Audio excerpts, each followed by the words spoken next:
প্রিয় দর্শক, রমজান শেষের পথে এখন গুরুত্বপূর্ণ একটি ইবাদত সাদাকাতুল ফিতর।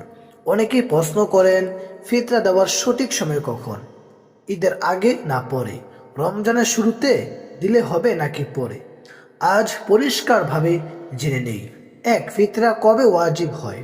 ফিতরা ওয়াজিব হয় ঈদের দিন ফজরের সময় জীবিত থাকা মুসলমানের উপর, যারা নিত্য প্রয়োজনের অতিরিক্ত সম্পদ আছে, অর্থাৎ ঈদের সকাল হলে ফিতরা তার উপর আবশ্যক হয়।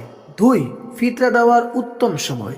সবচেয়ে উত্তম সময় হলো ঈদের দিন ফজরের পর থেকে ঈদের নামাজের আগে পর্যন্ত। রাসূলুল্লাহ সাল্লাল্লাহু আলাইহি ওয়াসাল্লাম ঈদের নামাজের আগে ফিতরা আদায় করার নির্দেশ দিয়েছেন, সহিহ বুখারী। কারণ যাতে গরিব মানুষরাও ঈদের দিন খুশি থাকতে পারে। 3. রমজানের আগে বা মাঝখানে দেওয়া যাবে? হ্যাঁ, যাবে। অনেক সাহাবী রমজানের শেষ 1-2 দিন আগে ফিতরা দিতেন।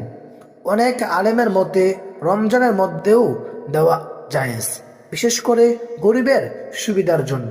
তবে ঈদের নামাজের আগে দেওয়া উত্তম সময়। 4. ঈদের নামাজের পরে দিলে হবে? ঈদের নামাজের পরে দিলে ফিতরা আদায় হয়ে যাবে, কিন্তু দেরি করা ঠিক না।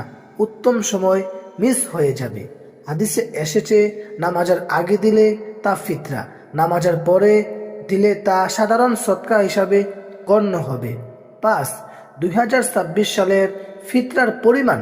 বাংলাদেশ বর্তমান নির্ধারিত হারে জনপ্রিয় সর্বনিম্ন 110 টাকা, সর্বনিম্ন ফিতরা 110 টাকা জনপ্রতি, সর্বোচ্চ 2805 টাকা।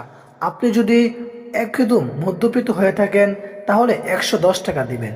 আর আপনার যদি আল্লাহ তাআলা আপনাকে সম্পদ দিয়ে থাকে তাহলে আপনি একজন মাথা পিছু 2805 টাকা দিবেন। সামর্থ্য অনুযায়ী দিবেন, বেশি দিলে বেশি সওয়াব। সংক্ষেপে মনে রাখুন, ফিতরা ওয়াজিব হয় ঈদের ফজরে। ঈদের নামাজের আগে দেওয়া উত্তম, নামাজের শেষ দিকে দেওয়াও ভালো, নামাজের পরে দেওয়া ঠিক না, দেরি।